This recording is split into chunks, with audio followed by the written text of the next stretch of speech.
sucker. Slow start already. I had to jump the Kioti with the truck.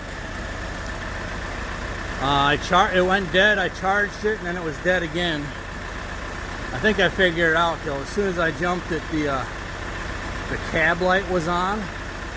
So there must not be a cutoff switch on it. I must have bumped it with my head getting in or out. So hopefully that's all the problem was.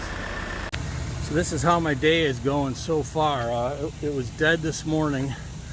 It took me like over an hour to get it loaded. So it ran for an hour. I figured it was good because the way this thing is built, it's offset. It's a little uneven.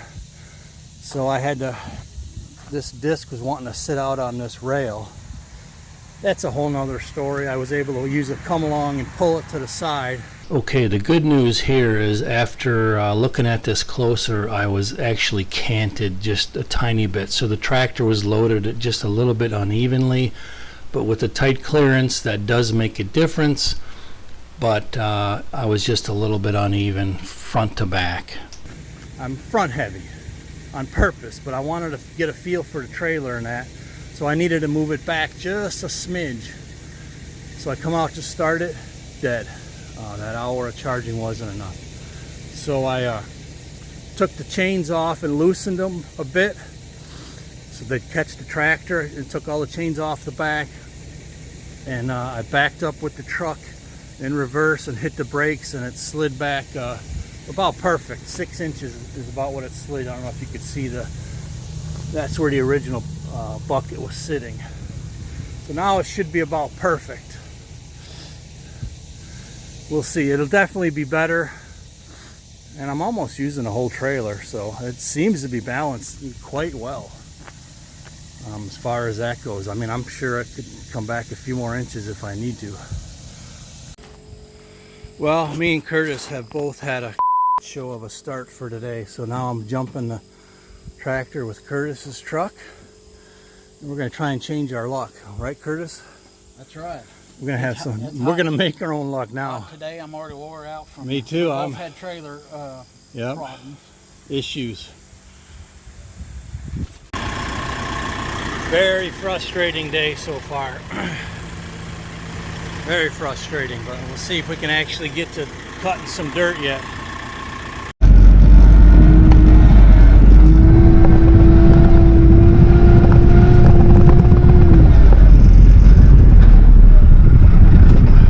I'll tell you what, it's been one of the worst days I've had for a while, man. But we're finally, Curtis is finishing bush hogging, and then I'm going to start disking and chisel plowing. This is that property where we got the rat and the Polaris with the old barns that we picked, and it's also I was here with this chisel disc a couple, 2-3 times now maybe. Hey, at least the air's on, it's working. We got almost a full tank of gas. We got a little cooler with a couple Red Bulls and water and tea. Let's get going. Alright, I'm starting to work up some of the ground.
So at first glance, you're like, oh, corn ain't doing that good, but look at here.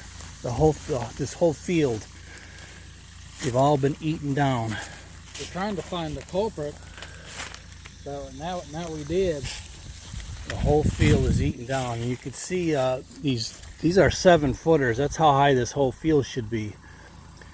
But they probably haven't pollinated. Or you see, there's no tassels here. 6 acres of corn I planted here. Gone.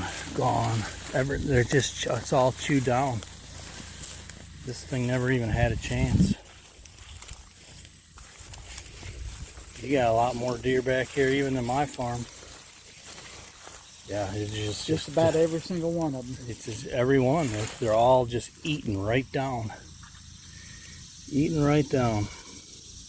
All right, so unfortunately we are going to plan B since the corn didn't make it. And you know, I have discussions with a lot of guys about this stuff. Even if you did farmer ready, $500 an acre or more of supplies for the corn in a field like this that's just so remote, the deer have all day long. They'll just sit there all day and all night and just devour anything in there. That's why farmers don't like doing these very remote fields. At least by the roadside, the deer don't usually come out till the evening, so the plants have, you know, 12 hours a day to continually grow without getting eaten. But yeah, not on a remote spot. So the plan now is we're going to till under some of this corn. Curtis is going to bush hog it. Then I'm going to run the chisel disc. Then he is going to run his cultivator and get it ready for seeding. So let's see how the rest of the day goes. All right, let's go check in on Curtis.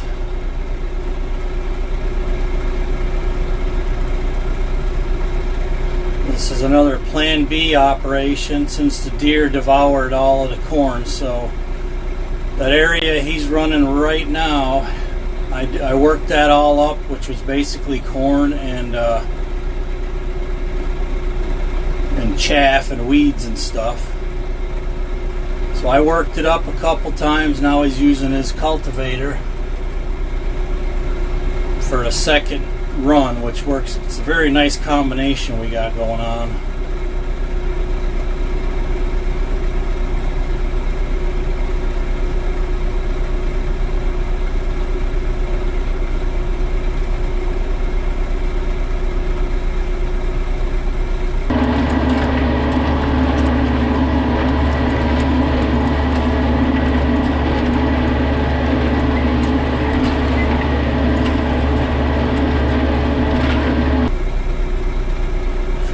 Better angle here.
I'll show you where I'm at. There's me in the corner.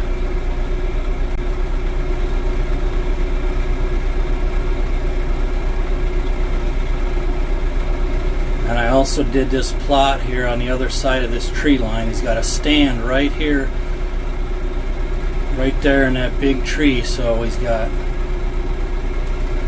almost surrounded with plots here.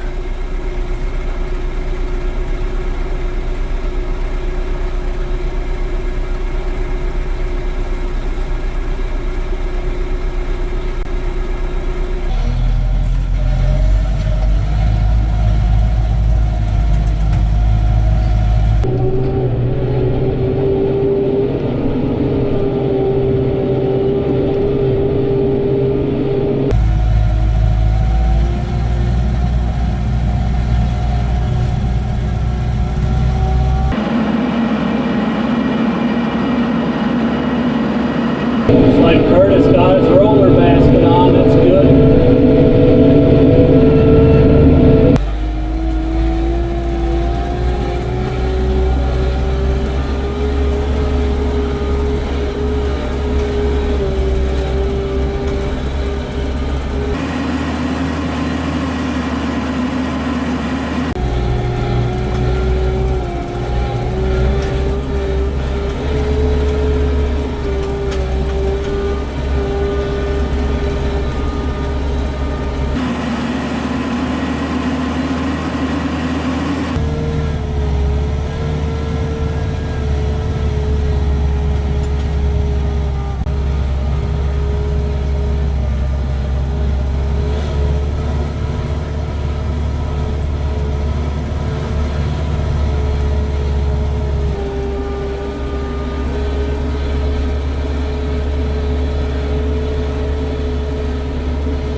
Here's a quick look from the ground. This is a midstream, so this is after I did it a couple times, and then Curtis is going to come and finish it, and we're going to go look at his up close here in just a second. All right, let's go over there. Wait.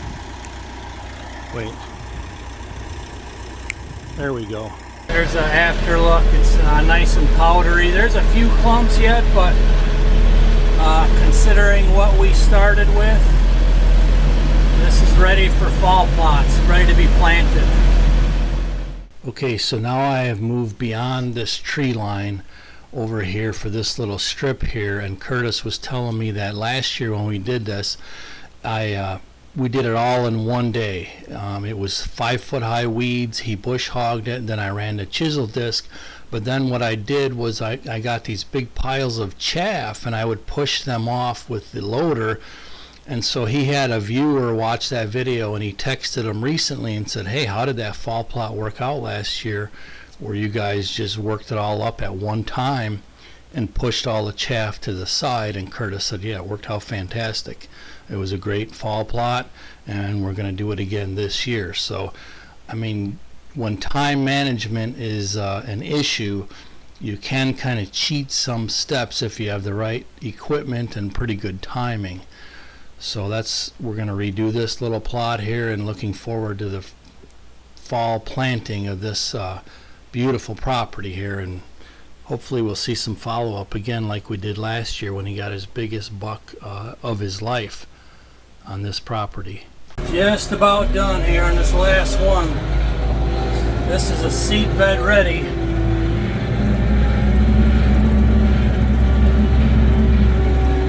But I'm sure he'll hit it with his basket cultivator one more time. But we're just about done for today. So far nothing happened as far as more bad luck, so we kind of changed our luck today.